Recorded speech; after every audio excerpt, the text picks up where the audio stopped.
Welcome to the Soul Tribe Podcast. The Soul Tribe Podcast was created to help you navigate through the world of spirituality, wellness, and self-development in an easy, grounded, and relatable way.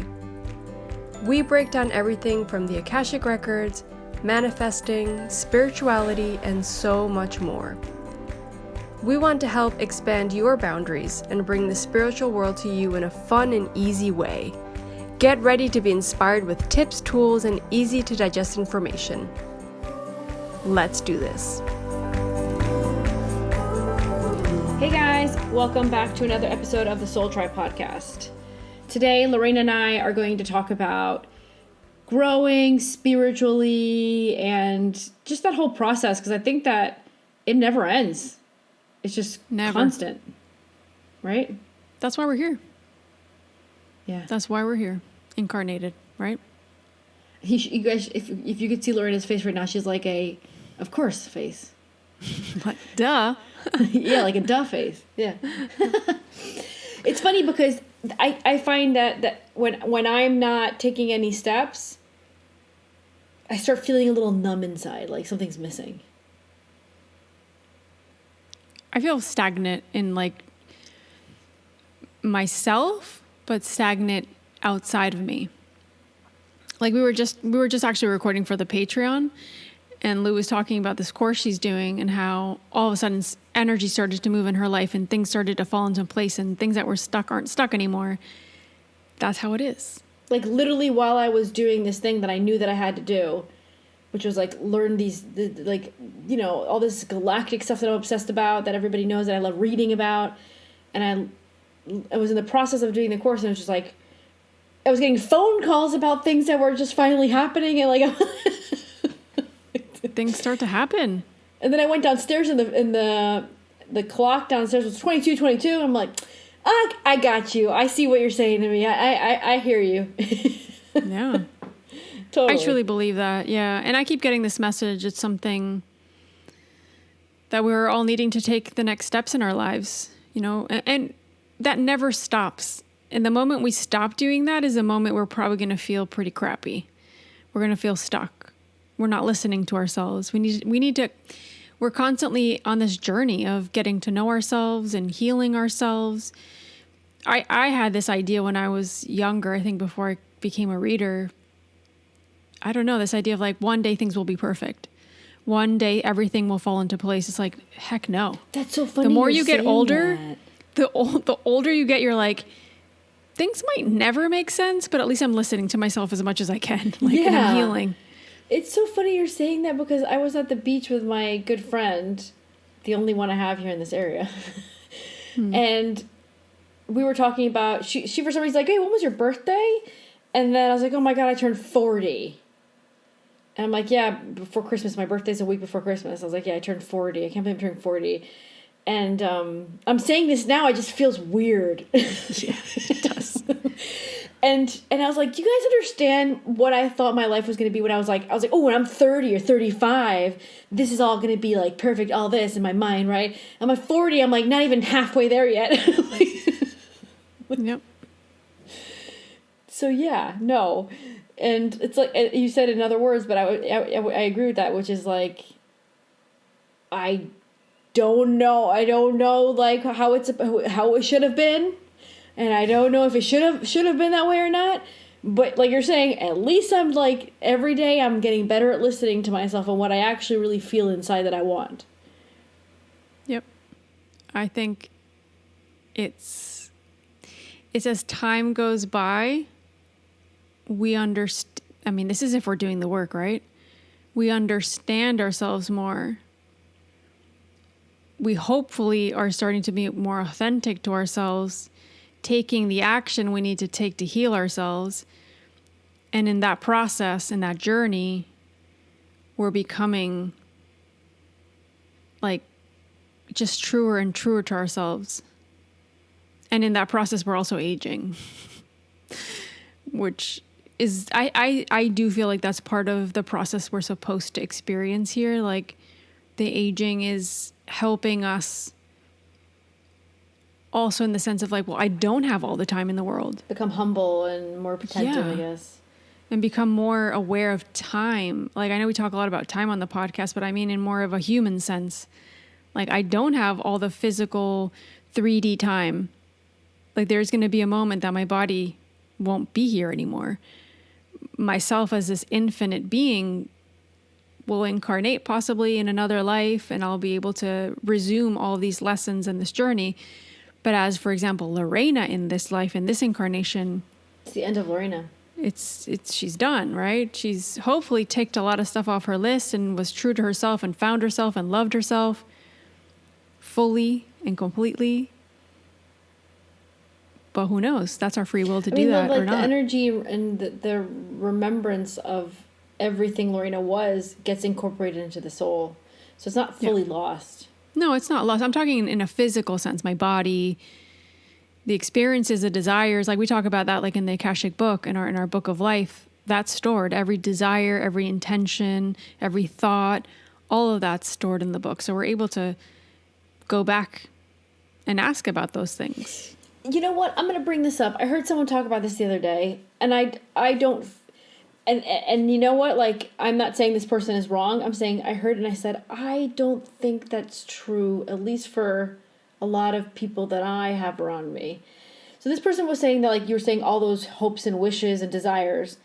This individual seems to believe that whatever, and there's a lot of spiritual people that like wrote books, I don't know from when, but they've put this in books like Buddhas and stuff. It's like, let's say that there was a past life before Lucia. Let's call the past life Tim. And let's say that Tim, my soul was incarnated in a body, and the body's name was Tim. And Tim really wanted to be an Akashic Records reader, but he never made it. Mm-hmm. And then I'm here, becoming an Akashic Records reader because I'm picking up what Tim didn't end up doing. And whatever Lucia wants will happen to the next lifetime. And we create ripples of pending desires and wishes that we didn't manage to manifest, and goes into the next lifetime. And that doesn't. Do you know why not? This is what I believe. I don't think there's an ultimate truth, and no one has all the answers, but the way they're giving it to me is, I have my Akashic records open, is we have to have certain desires, certain ways of thinking, certain personalities, and certain structures, maybe even physical, emotional, mental, to be able to come into a specific incarnation as whatever body we're coming in. Lots of things play right into that, to be able to accomplish certain things.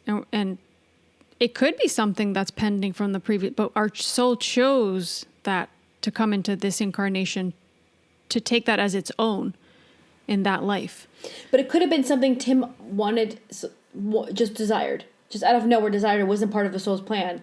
And so then the soul had to come back again and reaccomplish that plan. So they said, okay, this body that I'm going to pick now is going to be named Lucia. This body's really good because the maternal mother, and it has this perfect pineal gland, and then blah, blah, blah, blah, blah, and she's going to be able to receive the information. So she'll be on the perfect path to pick up where Tim left off.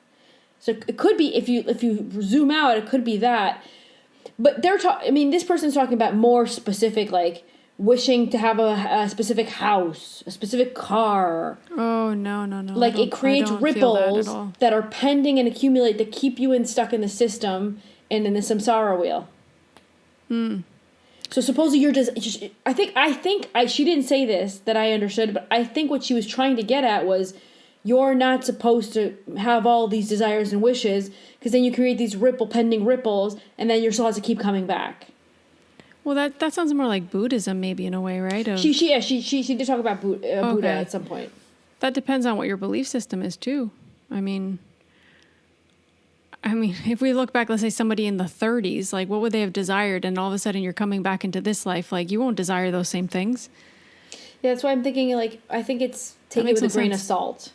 Yeah. There could be things linked where I see it, like what they're giving me is, in that life there was a desire that was not achieved, that was part of a lesson. So the soul's deciding to come into this life, not the same desire, but it's learning to listen to himself or herself to be able to achieve and co-create. That I could see, but I don't think that, let's say Tim in that previous life wanted the specific desire, and that comes into your existence in this incarnation? No, I think that's why we have the review, right? That's why our soul sits down with its spiritual team and says, hey, what did I accomplish in this life? What's pending? What do I decide? Do I decide, first of all, to reincarnate? And if I do, what things am I going to reincarnate for? There's always a reason we reincarnate. Well, yeah, but generally. we do come to have lessons, and they usually are picking up from another lifetime, though. That is, to me, is true. Yeah, but it's never the same. Like, even when we talk about things that are pending, just because, let's say in a past life, I left somebody doesn't mean that I'm going to experience the same exact thing in this life.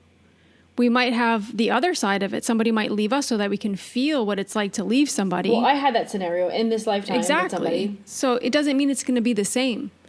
The emotional state. No, you're learning like the other side of the coin. Yeah. The emotional state might be similar. It might bring up the same emotions so that we can deal with them and not run away from them or face certain fears or listen to ourselves or love ourselves, whatever that is. In that sense, yeah, I do feel like that does continue, but not in a literal sense, if that makes sense. What do you think? I think that we do come to live the other side of the coin. Like in my case specifically, it was another lifetime where I abandoned the person, and then this lifetime the person abandoned me, and I had to feel what that person had possibly felt in that other lifetime. So I was learning to feel. So supposedly I was learning to be abandoned, and they were learning to be the abandoner. Exactly. And the other lifetime I was the abandoner, and they were learning to be the abandoned. Abandonee? The abandoned. The abandoned. The abandonee. So from there, I understand that. But when we're talking about desires, how many desires and wishes do you have in one lifetime? There's a lot. You even said it. What you want at 30 is not what you want at 40, what you wanted at 20, and what you wanted at 15. And you're telling me whatever didn't happen to me at 15, I just created a ripple that my next lifetime's going to have to deal with it when she wanted like a Nintendo PlayStation? And now there's a ripple in my soul because I never got the Nintendo PlayStation? Yeah, no, I don't resonate with that, but I think there could be something. Maybe if I were to reword that and express it in a different way, I could understand how some desires are pending in the sense of... Yeah, so like becoming like a doctor and wanting to help people. Okay, that kind of thing, yes. Yeah, 100%. That I totally resonate with, and I feel that. Especially like when you connect with people, with people's Akashic records, when someone comes to us for a reading... I can feel that sometimes when we go into a past life. Like, in this past life, you really desired this and it never happened. And in this life, you're coming here to experience. But it's not so much that exact thing. It's to experience being loved, to experience being accepted, to experience being, I don't know, fulfilled by something like a career or helping others, like you said, right? Yeah, I have to say, like... I don't know. I might have not interpreted it fully. It sounded to me like she was being very precise about every desire you have, and that's not true. But like you're saying, those scenarios that are pending, that the soul's like, oh my God, I really wanted to help people, and I didn't get to do that. I'm going to do it in this lifetime, or things like that. Like, yes, 100% for me, that's true, 100%. And like you said, we see it in readings. I see it in readings all the time. So yeah, that came to my mind, and I want to talk about that for a second. But so we're talking about this episode about like spiritual growth, and we were just talking about something similar on the Patreon, where we were talking about like always taking that, like what is it, that one thing you've been wanting to do, and taking the next step and still learning. And I think that's really important, because I think it's like that comfort zone episode that we did, where it's like when you start getting comfortable, it's time to go to the next step. Yep. And especially when you're talking about spiritual stuff, because that's really going to help you figure out who you are, feel purposeful, understand your mission, understand what your soul's all about, understand what this character your soul chose is all about. I think that has to go deeper, emotional, mental, spiritual. I think it all ties in for us to be able to go deeper. It's a journey. Like when our soul signed up to come into this incarnation, our soul said, yeah, I'm ready for a journey. It's not going to be easy. So for some of us, it might be easier. For some of us, maybe we're not here to really have that many struggles. I see that time and time again too in readings. But for the most part, a lot of our souls are coming here because there is something it wants to learn. Our soul's constantly wanting to make things into light. Like the moment we can take something off that list, it becomes light. It becomes part of our being.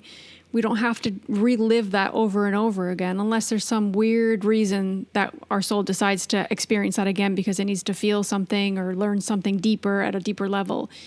But in general, it kind of reminds me of me. I like to take things off my list so then I can be like, okay, cool. I don't have to think about that anymore. What's the next thing?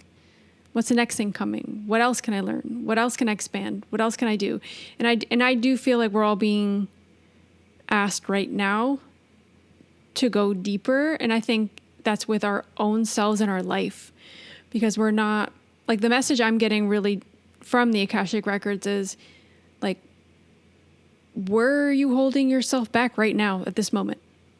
What is that thing that you're thinking about, desiring, but not taking that step?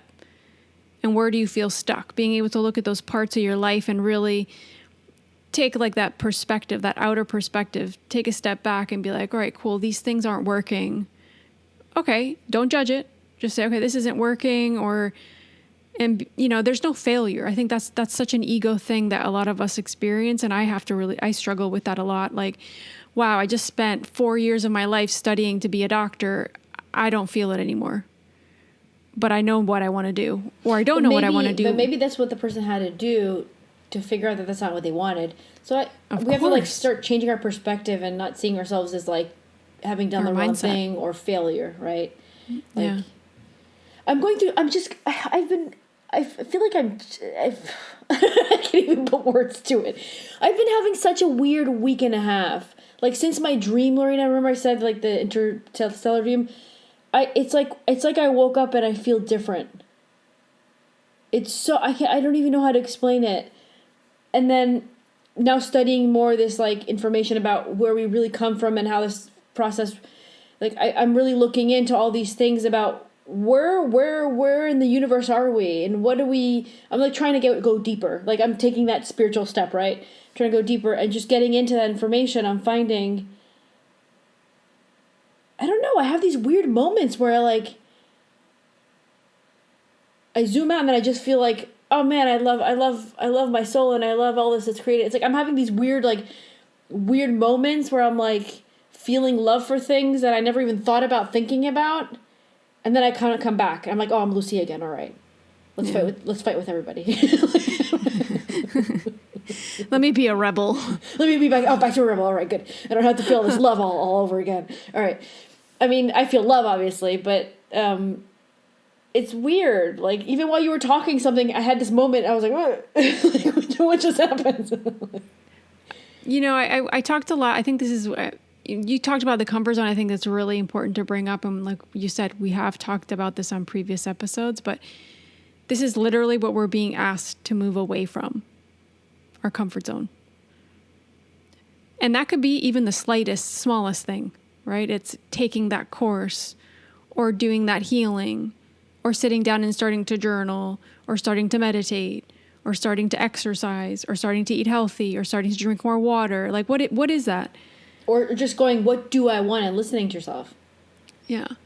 And what I want a lot of times requires us to take action. Because I can say, I want to become, for example, I want to become a doctor. That's just a very 3D thing, but I want to become a doctor. Well, you mentioned doctor, so I'm bringing the doctor thing. Or, I don't know, let's... I want to be a healer. Yeah. Yeah, I want to be a healer. I feel, first of all, you have the desire. Maybe there's something inside of you telling you that you already are a healer. You're already experiencing that. People are coming to you. They're leaning on you. You're already helping people in some way, right? But you need more tools, or you need to step it up. I was kind of talking about that recently, saying how I feel like I need the next step. And I've been talking about family constellations for so long. I took the step today. I said, okay, I signed up for the course. It's going to be 2 years of studying. but it's something that I know my soul needs to live. The moment I had my first reading with somebody or a session with somebody else, I knew that was going to be a part of my life in some way. Was I ready for that then? No. But now I do, because I feel stagnant in a lot of ways. I feel like I need to help people at a deeper level. And the only way I can do that is by taking the step. I can think about it for another 2 years, or I can just do something now. While you were talking, I was thinking about how like both of our paths are so different. And then so I was trying different. to zoom out and be like, okay, what are the two souls? And for you, I think that there's two things going on in the world right now, because you're saying like we're supposed to dig. What did you use? Dig deeper? What did you say? I'm not sure what words I used. Okay, so whatever you said, like take the next step, take the leap. Yeah. Yeah, I think that there's two things going on in parallel. It seems like I'm on one of the teams that's helping this, and then you're on the team over there that's doing the other one. I think there's two things going on. One, we're supposed to figure out, like from what I'm learning and what I'm attracted to, we're supposed to figure out what we really are, what we're really here to do, what purpose do we really fulfill, and who's our soul for real, and why is the soul here? Like, I think that all those answers, those things need to be like slowly answered within us, or some people will need an external individual to help them figure it out, but that's okay. But like slowly figuring that out. And then I think on the other hand, what's attached to that, but just it's on the other polar opposite of it, is releasing all the junk. Because you cannot get to fully appreciate what you really are, who your soul really is, and what it's here to do, until you release all the stagnant junk that no longer suits us. And that is relationship, family relationship, friend relationship, ancestral trauma, crap that I'm carrying from my ancestors. And so what you're studying is going to help people release that junk. Elevate. Yeah. All those things hold like you down. Yeah. They literally weigh you down so that you can't be yourself. So you're not, when all those things like ancestral stuff, childhood stuff, trauma, family things, relationship things, really just manifesting things that you've probably experienced growing up or with your own family or your parents, trauma, etc. But many times that won't allow us to come from a conscious place. We're acting from the subconscious, from the unconscious, right? And then we're not in control of our lives. Our subconscious, our unconscious things are literally guiding every decision and everything we're doing. So then how can we become that amazing healer that is helping that doesn't mean one thing won't affect, that doesn't mean you can't be a good healer even if you have things to heal. And we've said that time and time again on the podcast. Just if you want to keep stepping it up, that's the word that I keep getting. It's time to step it up. Stop holding yourself back from your potential, because no one's benefiting from you holding yourself back anymore. Why are you doing it? Is it the fear? Is it the ego? Is it all the stuff that you haven't healed? And if you haven't, then that's the comfort zone. Get out of that. Find a way to heal that. Even if it starts with you doing it on your own and starting to become more conscious of your actions, allowing yourself to feel those emotions and allowing yourself to feel a little bit more connected to your higher self so you can get those answers, receive those, and slowly deal with them. So then you can become this more elevated version of yourself. And that's where you come in. And we're talking about the star seeds and the universe and aliens and whatever that is. I mean, it's infinite, right? It's infinite. But it's going to be harder for you to get up there, to elevate yourself, to take those steps. If like the Earth 3D stuff is bringing you down. Yeah, if you're still completely wounded. And I don't truly believe that we ever, some of us probably, but I think most of us, it's a process. Like we're talking about, this spiritual healing is a journey. It's part of why we're here. We're not supposed to heal it all at once. And I think that's where I would self-sabotage myself over and over again. I was like, okay, cool. I finished this. I did this session here. I did this family. I'm done. Now I'm cool. No, because something else would always come up. And then I get frustrated. Instead of coming from this place, okay, I'm not going to judge what's coming up. Let me figure it out, and understanding that it all works in layers. That information I received thanks to us connecting to the Akashic Records of it's the onion layers. Like you've brought that up tons of times on the podcast. It is literally how it works. Literally, onions making you cry. Yeah, and it makes you cry and it makes you feel annoyed and frustrated and it brings up a lot of emotions. But then we also have to think how beautiful it is that we have so many tools today that we can lean on our journey. There are people that are willing to help us. And then our grandparents, they didn't have this stuff. They were like, they were stuck in the muck of it with any tool that we have now, or even a society that accepted you to talk about it and deal with it. Yeah, it's insane, right? Like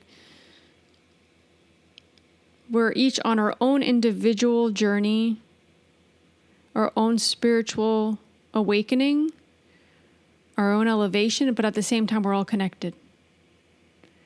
That literally just thinking that blows my mind, because when we think about our own growth and we can't detach from our family, from our ancestors.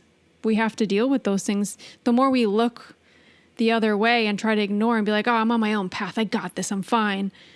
Probably the more it's going to bite you in the butt, the more you're going to have to deal with it. Even though you're on your own individual journey, right? I feel like Lorena's busting people's butts today. She's giving a little tough love though. I feel so, I'm telling you, this is why I'm going to have to do some serious channeling on the Patreon. And I told because we do our like monthly channelings together, and then we each individually channel our own messages. Lucia and I do very separate things in that sense. And one thing I keep getting... No surprise, Lorena's about everything she was and Mom all about like Earth, Gaia, and the stars and stuff. Yeah. And I love it because it's so complimentary, But I keep getting this message, and I feel like so much of us are holding ourselves back. The interesting thing is we're given opportunities so many times of dealing with things, but sometimes we're not ready or we don't want to. But I think even in those instances, like I said, this is a journey. I think don't be hard. I think that's such a lesson that I've had to learn in my life of not being hard on myself. It's still something I'm learning. I haven't completely mastered it, but it's like, how can I treat myself with complete compassion and total love, even through those hard times, even through those times that I'm frustrated with myself or with a situation? It's all a process. It's all a learning. It's all being patient. I think that's such a huge thing for a lot of us, being more patient. We talked about that in the previous... 629? 629. Be patient, Lorena. Patience. I am so bad with patience. And once you have a kid, gosh, you need that stuff. I do think being a parent has so many lessons with it. I've gotten so much better. Like, in the past year, I've gotten much better at being patient with her. But she's also getting older, so it's getting a little bit easier, tiny bit. Yeah. But when I first like had her after she was like out of the baby stage and into like, more toddler, I was like, is it infant to toddler? Yes, I think so. Yeah. That's when the patience thing started becoming a big problem for me, because, and then when they like, she still does it, like, and kids do this. It's not just my child.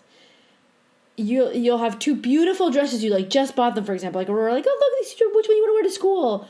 And she doesn't want this one or that one because you picked them. She wants the one over there, which is dirty and has chocolate on it, for example. Oh no. Like, so I remember reading a book. It said you have to give them options. Like, don't say, hey, you want to wear this? Because they're not going to want it. It's this or this. And for a while it worked, but now that doesn't even work. So now what I do is, like, even Sandra picked up on it. It's like, you grab what you don't want her to wear. You say, hey, how about you wear this? No. And then she'll grab the one that you do want her to wear. Psychological games. What is it called? Reverse psychology? Yeah, reverse psychology. You're not supposed to do, but it ends up being your go-to tool. You do what you can, right? But I've noticed Sandra do it on me now. I'm like, no, wait. Don't reverse psychology on me. I'm not 5 years old. I see what you're doing there. That's ridiculous. Yeah, so I did the patience thing, yeah. I was going to say something else and I lost it. I was going to talk about something. But I think what you said about being a parent also is like the upleveling. There's some upleveling with that too. Like you're having to tap into sides and parts of yourself that you probably never had to before. They are the most spectacular mirror. And I say spectacular. It's like relationships too. It's even worse because, for example, Aurora now says she's done. I'm done. You say that all the time. Yeah, she's a mirror. She's a mirror. And so now she also says 2 minutes. I'll say, Aurora, come on, we gotta go to school. Mom, 2 minutes. No, Aurora, we gotta go now. And then I was like, where did she get that from? She always says 2 minutes all the time. And then one day I caught myself saying, Aurora, give me 2 minutes, please. Aurora, give me 2 minutes. And I was like, oh, that's for me. It makes you need to be more conscious of the things you do because they're going to literally copy everything.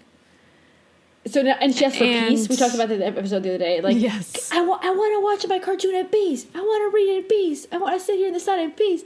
And that's definitely me. Like, I'm always going, can you give me a moment of peace, please? Just give me some peace. I need some peace. Yeah.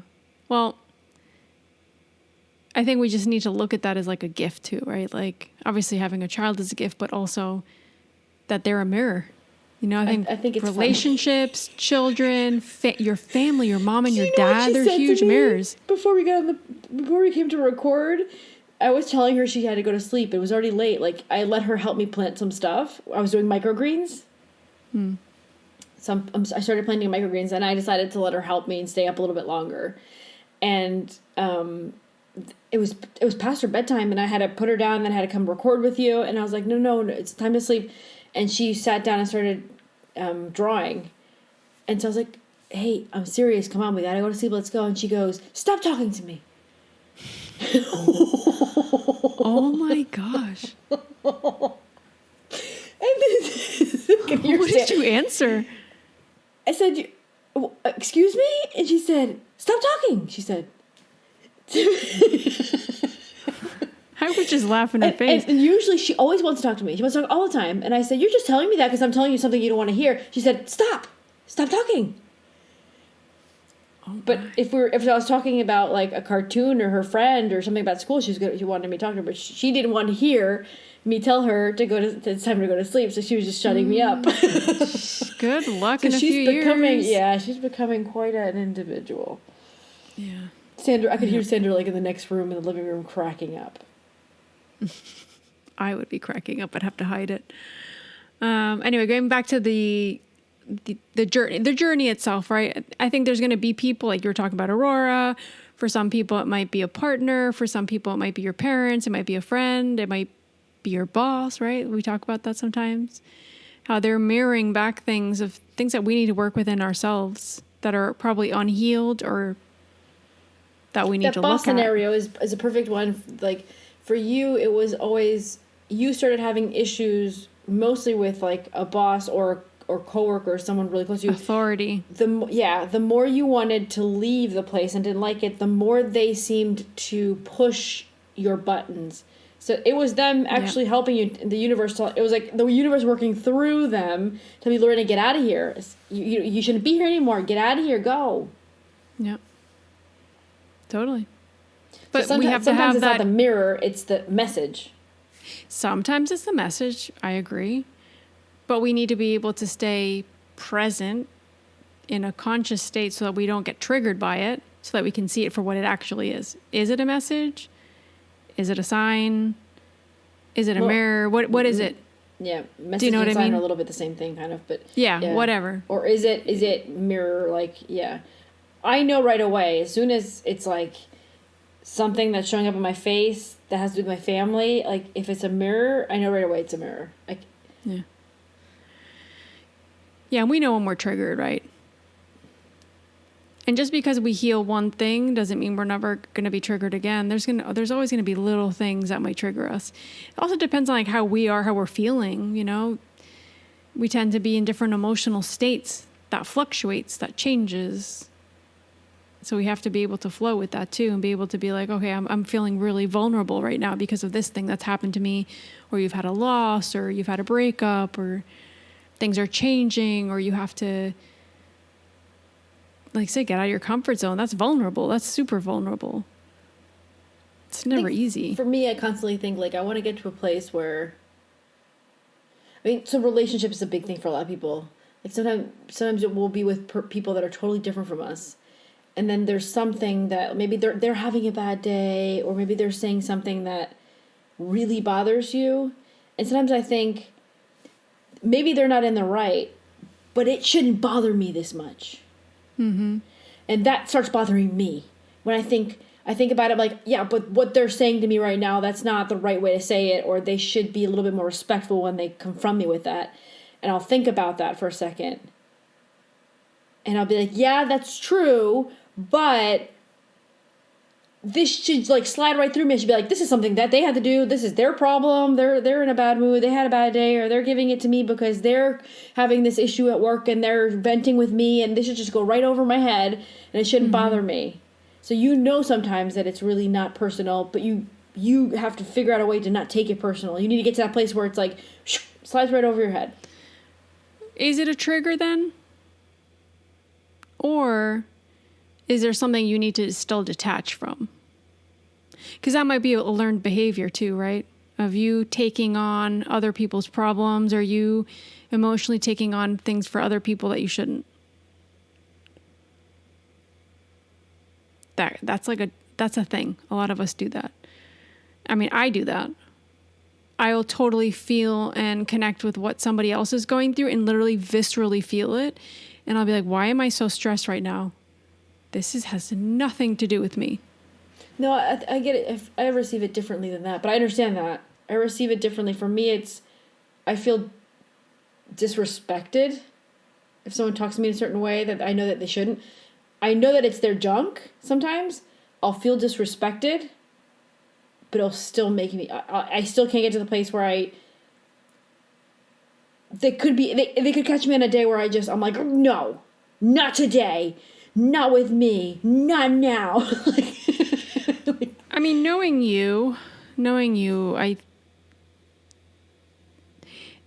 two things come up. It could be a little bit of feeling like you might not be putting up all the boundaries you need to put up, or feeling like your boundaries aren't being respected. So that brings frustration inside of you, even though you know it's their junk.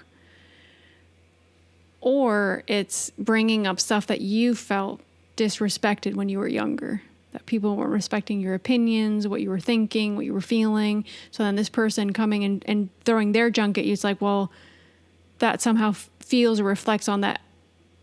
My feelings and my emotions aren't, like, are you able to do the same thing that they do? Do you know what I mean? And is it reciprocated? Sometimes I think I'm just like, Mom would say something like, well, you gave us hell when you're young. You're just getting payback. So maybe that's what I'm talking about. Yeah, but so maybe to what point is like, yeah, okay, Mom, I was a really annoying teenage rebel. Like, how many weren't, first of all? I'm not just, it's not specifically Lucia that's like the worst teenager ever. Yeah. I do agree I was. I do agree that I was, yes, I agree. Learned the lesson. I've seen it. I accept it. Now get it out of my way. Patience. Patience. 629. I think it was 629. It was a longer number, I think. I'm pretty sure. Oh, yeah? I'm pretty sure. I don't know. That's something that's the kind of stuff I'm saying. We have to dig deeper and realize where there might be a trigger, and where there's something maybe we're lacking that we're not bringing into that relationship or that interaction, or a place that it's subconsciously triggering something that reminds us of something we lived. Even though it might not feel like it's a trigger in the sense of us reacting in a way or feeling too emotional about it. You're right. No, you're right. But you're right, because now that you said that, off the top of my head, I can link things that I felt not too long ago. I can link that to past things. Exactly. Yeah. But you have to be conscious to be able to get to that. Otherwise, you're like, why is this annoying me so much? I shouldn't be doing this. This isn't how it should work. Yeah, but then what do you do with start getting that? annoyed with yourself. Then it becomes conscious. It becomes part of our conscious awareness. And then the next time that happens, be like, oh, this is just reminding me of this. Maybe I need to look at this aspect of my upbringing, my childhood, or that moment that happened, and heal that. It isn't so much about what that person's mirroring back to me at that time. It's not about what that person's saying to you right there. It's what it's bringing up. The emotions it's bringing up and you're attaching to it, so it's affecting you. Because the moment you can heal that, that's the moment that person can continue to do what they're doing. And you'll be like, oh yeah, it's going right over me. I don't give a crap. It's fine. And this could be something that you experienced growing up, or it could be something, for example, a responsibility you've put on yourself. Like, for example, what comes up for me is like, there's the responsibility of healing others and making sure that you're there for them, and you're putting all this burden on your shoulders, and you're just like, wow, I'm sticking around this situation, this work, these people, because I feel like I have to be there for them, even though there's no obligation for me to do that. I'm making myself feel like I have to do that. There was something in my childhood that made me feel that I had to heal people or be there for them or hold space for them. And now I'm just repeating that in my relationships, and they're not healthy. I mean, this could go into everybody's so unique, you know what I mean? But this is what we're talking about, the foundation of stuff. If we can't get to these things and we're constantly triggered, then how do we up level? How do we move to that where it's going to be that much harder? That much more complicated. And how do we focus on ourselves when we're constantly, things are coming from the outside and we're not able to kind of align with ourselves because everything's distracting us? It's going to be harder. Not impossible, but harder. And right now what we're being asked is to clear all that junk so we can take the next step. And as a lightworker collective, those that are listening, that are part of this lightworker collective, we've talked about that. We talked about the globe with all those lights twinkling. Remember all those lights lighting up and everybody connected. The moment we can all start to take that next level, take that next step, that step up, is the moment we can continue to all heal, because that's going to help everybody around us. It's going to help globally. Yeah. It's funny because while you're talking, I was thinking like, in what other aspects I can think about things from my childhood popping up with individuals around me. And you know what just came to my mind that I didn't think about before? We've had a scenario with Aurora where she was, they like kicked her out of her friend's house because she wouldn't properly talk to the parent. Like, she wouldn't talk to the parents. But she first of all, she speaks 3 languages. She doesn't fully speak any of them. She's been very slow to speak. She only speaks like very comfortably with me in English at the house. And of course, we're talking about like, we're in Holland, so whatever friend, the parent's going to be speaking Dutch. Basically, they sent her back home. They told her to go back home because she was not having conversations and saying hello to the family. And if you ask me as the mom, she does that because she's shy, one, but she does it also second for me is because because I think she does it because of language. I think she's shy, and I also think that she doesn't easily trust people. I've noticed that about her, which actually I'm okay with. I'm okay with her not easily trusting people. Like, I'll see kids run up to people they don't know, and she will stand back and observe for a while, and she'll take a while till she'll decide that she wants to interact with that person or not. Mm-hmm. And now, as a mom, I'm okay with that. I think that's actually pretty safe. But that's a scenario I had. I was always misunderstood when I was young by my friends' parents. Mm-hmm. And I remember always never fitting their profile of how I should be as a person in general. I wasn't fighting with my parents' friends, but it was just, I was a different culture. I spoke with my own language. I said things a bit differently, maybe. And the other day when I found out that this happened with Aurora and her friend, I remember getting very angry. It triggered you, yeah. I was like, who does this parent think they, first of all, telling my child how they have to act? Maybe I want my child to be rude. Like, obviously I don't.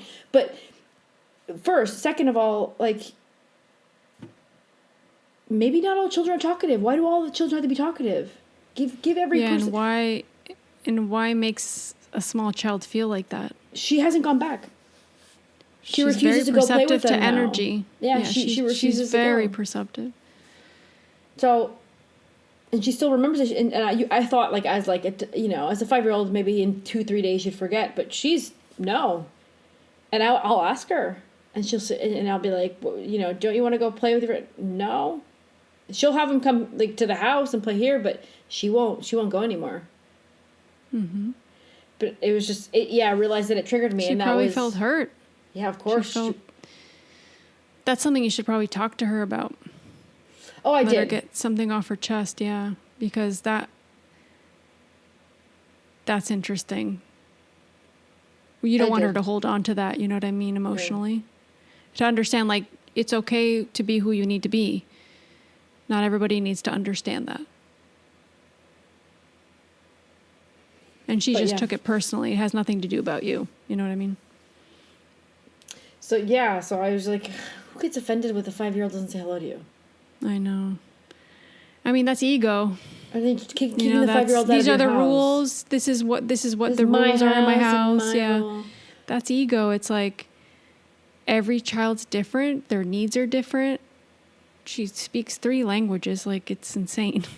Yeah. But, I mean, that's a good example of how something so little can affect us later on in life. And I get readings all the time. It's like, well, something happened at this age where you felt this way. And a lot of times we won't remember it. We block it out. We block all those subconscious things. She probably will remember that consciously. But will it affect her? We don't know. Hopefully, if you can work through that with her, it won't. And she won't have to hold on to that as an experience that marks anything in her life. Like, it could have just been something that happened, like walking down the road. But that's because she's probably emotionally attached something to it that she's going to have to deal with, that you can help her through. And that's what being like a conscious parent, I think, is. I believe, at least, of being able to allow kids to understand their feelings. Because she's so little. Like, how does she put words to emotions? It's weird. Like, we were raised... Remember, like, and we come from Uruguay where we have the kiss on the cheek to say goodbye, right? Mm-hmm. So we're like, go give him a kiss and say goodbye. And sometimes it would be people you were not comfortable with. Like, you didn't want to. And there was no, like, don't make the kid hug a person goodbye or kiss. Like, nowadays, it's okay. Like, there's a lot of parents have woken up to that and be like, no, don't make your kid say goodbye to someone that they don't want to. Or, go give a hug to grandma. Yeah. Maybe they don't want you for a reason. Right? I'm just giving It's the same thing like Aurora. Like, example. If you're coming in here, these are the rules. And I understand how in society that is. Like, if right now, especially, like, if you don't wear this, you can't come in here. Or if you don't have this, you can't come here. Like, there's a lot of that. But I think this is a little bit different because the person has children, they're playing, the kids are happy to be playing together. Like, why would you scar her like that? Do you know what I mean? Yeah. And who knows what she's going through? We're not going to judge her, but I wonder what she's been through to make her feel like she has to be that authority. Yeah, I don't know. I would have never. I'm someone like, if someone's kids at my house and they do something, of course I'm gonna like be like, oh no, don't don't hit the dog or whatever, things like that. Yeah, but if they're doing something, I'm gonna go to the mom and say, hey, this is what your child's doing. Like, maybe tell your child not to do that. Like, I'm not gonna go and discipline your child. That's not my position. Of course not. So. Yeah. I took it as you're disciplining my child and telling them, well, if you're not polite enough to say hello to me, then you're not allowed to be here. She literally kicked her out of the house. But not only that, it's like, why would she have said, like, voiced her concern in some case, and come to you and be like, hey, I've noticed Aurora comes over and we say hello and she doesn't say hello. Is she okay? Or is there something going on? Like, usually when anybody comes in the house, they say hello. I mean, that to me feels like a more conscious response to the whole thing. But yeah, they ended up coming to say they were sorry. And they felt bad because Aurora never went back. Of course. And there's probably a lesson for them in there too, I'm sure. Yeah. Anyways, yeah. Anyway, so this is all good stuff. This goes to show how like little things can affect us. Yeah. Right? Hopefully this doesn't affect Aurora in any way, but it could be even little things. Sometimes people think it could be this huge traumatic event. And of course, that has huge impact sometimes in our life and in our relationships, our dynamics, our relationship to ourselves. But it could be something like this. That was so small that you might not even remember it, but it marked. Yeah, 100%. Well, just to wrap up, because I think the main message I really had for everybody today is work through your stuff as much as you can. Find your method, find your way, find those triggers. I think triggers are such I've talked about this before. The trigger will help you find the origin of stuff. Like if you can stop and become aware of these triggers that are in your life and being able to go deep with them, maybe have somebody help you through that. We can start to find those things that we need to work through so that we can clear all that junk out and be like, all right, I'm ready for the next step. I think a lot of us, and this is the message I get, a lot of us are needing to up level, to take the next step as healers, to take the next step to show up for people, to take the next step to be of service. But we're holding ourselves back, either because we're not healing, we're not doing that inner work ourselves, or because we're not doing that work with our own relationship with ourselves. We're doubting ourselves. We don't feel we're good enough. We don't feel like that we're deserving. And it's time to clear all that junk out. People need our help. People need you to step up so that you can help, so that you can be of service. This is a message for all you people that are doubting yourself. Yeah. Believe, take inspired action and just do it. We have a whole community here that supports you. Like, message us, contact us. Like, we're here to help you all through that. You're not alone. Yeah. Mic drop. Bye. Mic drop from the Akashic Records. Thanks, guys. Yeah, I guess I would only add to that, you know, sometimes you need external help, or sometimes you just want some, you know, advice from someone else. So we also do Akashic Records readings, each of us independently and together. So if you guys are feeling like you want someone from outside to kind of give you information, you can connect with us. Yeah. And, and we just keep learning. We never stop learning. I love doing that. That's my favorite thing to do. Yeah. Follow those inspirations, follow those messages, those signs that will take you to where you need to be. And for some of us, the only way we can get those signs and those messages is when we're in that aligned, quiet place. For some of us, that's meditation. For some of us, that's yoga. For some of us, that's walking. Find your way of connecting with that, to getting those messages. And following your desires, your heart. Just get out of your head. Get out of your ego. That's huge right now. So yeah. So I want to send you guys lots of love and light. I believe in you. Lou believes in you. Aurora believes in you. Aurora believes in you. And we think you need to take that next step. We all need it. It's going to help move energy in every sense of the word. And it's going to help elevate not only yourself, the people that come into your life, the people that are called to you, your family, your friend, everything. It's so inspirational too for others to see that.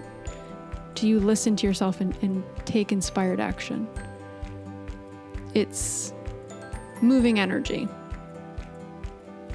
Yeah. All right, guys. We'll see you guys next week with a new episode. And we're here if you guys want to share any stories or reach out to us. You can DM us or email us. We'll have all that information in the show notes. And we'll talk to you guys next week. Love you guys. Bye. Thank you.